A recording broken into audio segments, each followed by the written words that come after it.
By the end of 2020, during the height of the Great Reshuffling, 76% of workers reported feeling burned out. That exhaustion comes with a massive economic penalty.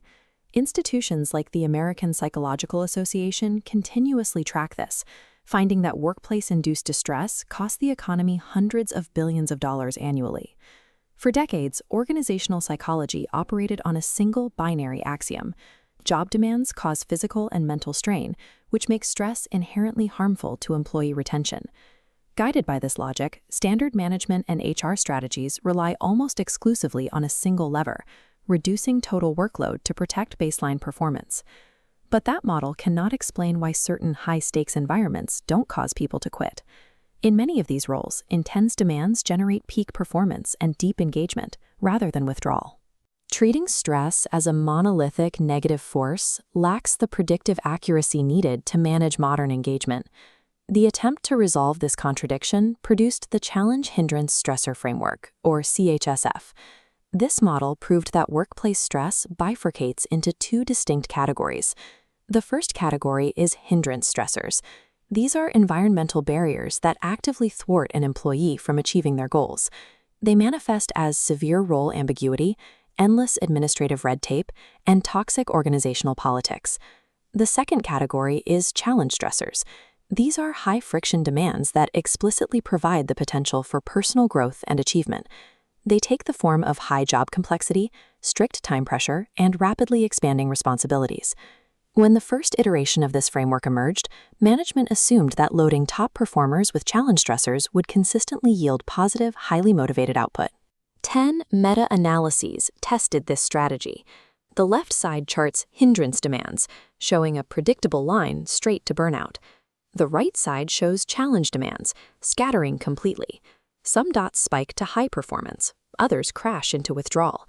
To understand why this supposedly good stress frequently collapses into burnout, we have to unpack the updated architecture of CSF 2.0 and trace the exact mathematical pathways of job demands.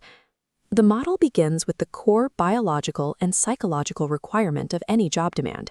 It requires sustained, measurable effort. This diagram illustrates the two primary input nodes of the CSF 2.0 network model. On the left, we have challenge stressors and hindrance stressors. Regardless of which type of stressor an employee encounters, both connect directly to a central mechanism: psychological and physical strain. Even highly exciting, rewarding tasks cause cortisol levels to spike. Over time, that translates into acute fatigue and cognitive depletion. Because every demand inherently exacts this physiological toll, there is no such thing as biologically neutral engagement in the workplace. If we isolate the mechanics of hindrance stressors, we can see exactly why they predictably destroy employee performance. First, hindrances exert a direct negative effect. They route immediately into a node representing decreased motivation and negative job attitudes. Second, they exert an indirect negative effect, operating through the previously established pathway of physical strain. This specific structural alignment is known as complementary effects. These two vectors do not compete.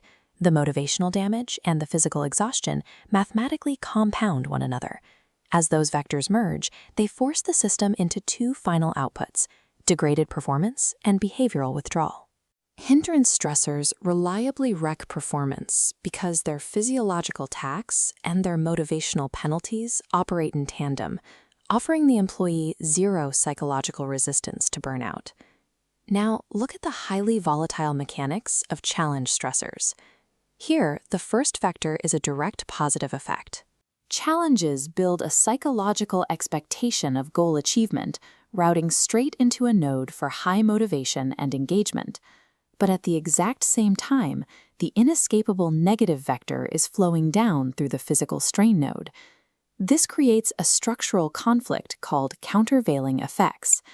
Because of this conflict, the final behavioral output is never guaranteed. It is a strict mathematical sum of the positive motivation vector colliding with the negative strain vector.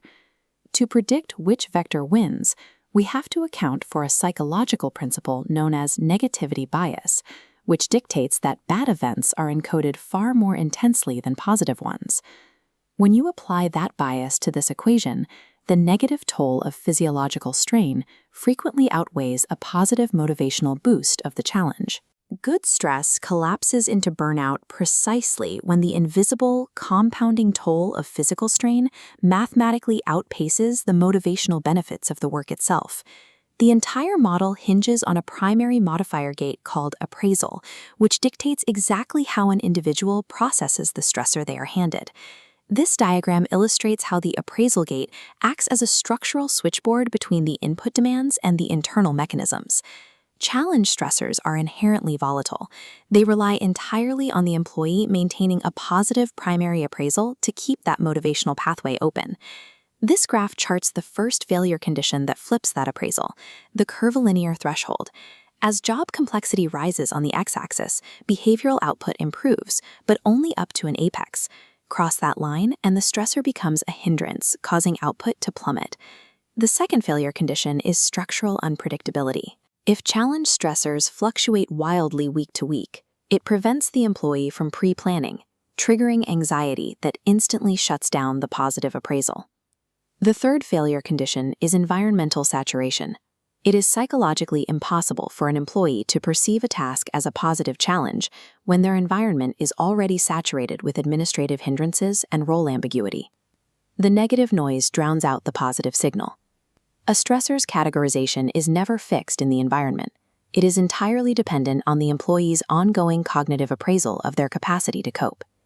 Diagnosing the failure of a stressor is only the first step. The framework also dictates how to architect active organizational interventions to protect that challenge appraisal. Organizations must actively manage the predictability and frequency of difficult assignments to keep employees from crossing the curvilinear threshold. Before introducing new job complexities, management must aggressively clear the environment of administrative red tape and toxic politics. Leadership support acts as a critical buffering resource, directly mitigating the physical strain pathway before it can compound. Training employees to foster a stress-is-enhancing mindset allows them to consciously manipulate their own primary appraisal gate, keeping the positive pathways open longer. Leaders maintain the balance of challenge stressors by designing the cognitive environment rather than merely distributing difficult tasks. This is the complete CHSF 2.0 network model, a system where stressors, appraisals, and mechanisms interact simultaneously. It completely rejects the outdated assumption that high-friction tasks are inherently safe or universally motivating. The countervailing strain pathway is a permanent danger. Even the most positive engagement exacts a severe biological tax that must be accounted for. Effective interventions target appraisal modifiers and resource buffers to address the specific physiological pathways of burnout. Mastering these mechanics is the only way organizations can ethically and sustainably push for peak performance without breaching the threshold of physiological collapse. You're deep into an unnecessary chore, like alphabetizing a spice drawer.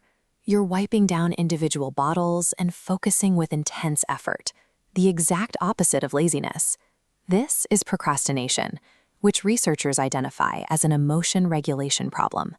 It is an irrational cycle driven by an inability to manage negative moods, like anxiety, boredom, or self-doubt, that a specific task induces.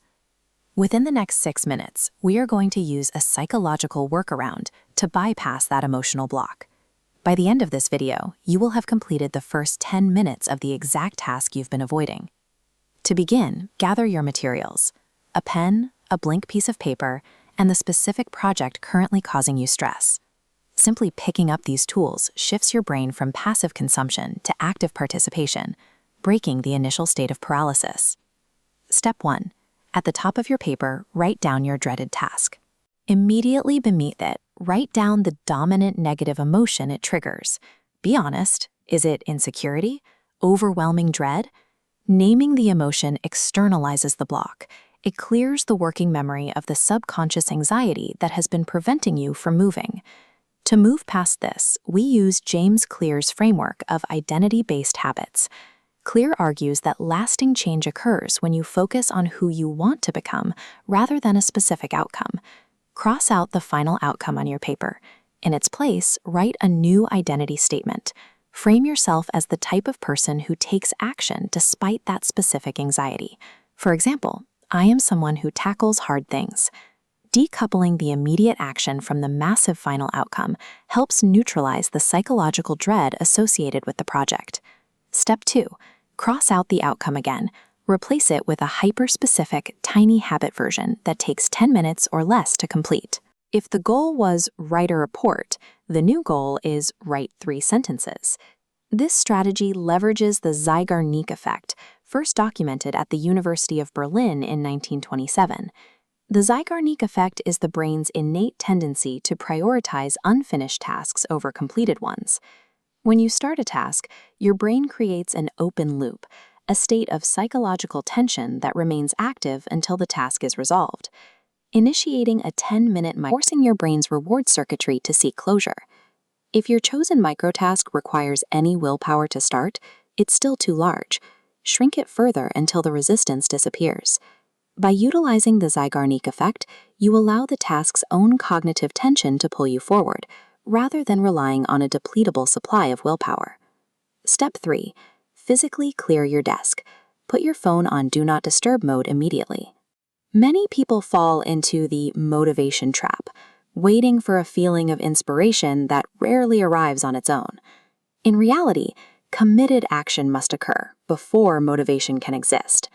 As this chart shows, the activation energy required to start a task is a prerequisite for the feeling of drive that follows. To generate that activation energy, we use the 5-second rule, developed by Mel Robbins. Counting backward from 5 forces a metacognitive shift. It interrupts the brain's default avoidance patterns and forces you to move before you can talk yourself out of it. Step 4. You must celebrate the moment your 10-minute timer finishes. This utilizes B.J. Fogg's SHINE principle. This deliberate celebration triggers a dopamine release. This neurochemical reward is what wires this specific activation sequence into a habit. Combining a mechanical countdown with a chemical reward creates a repeatable cycle to disrupt the emotional procrastination loop. Review your current situation. The paper in front of you has a specific plan. Your phone is silenced, and you have a new identity to prove. When this countdown reaches 1, the video will end. Your 10-minute sprint begins. You must physically move to start the task the moment I stop talking. 5, 4, 3, 2, 1. The shift you are feeling right now is evidence that the initial paralysis has been bypassed. You are moving. Keep going.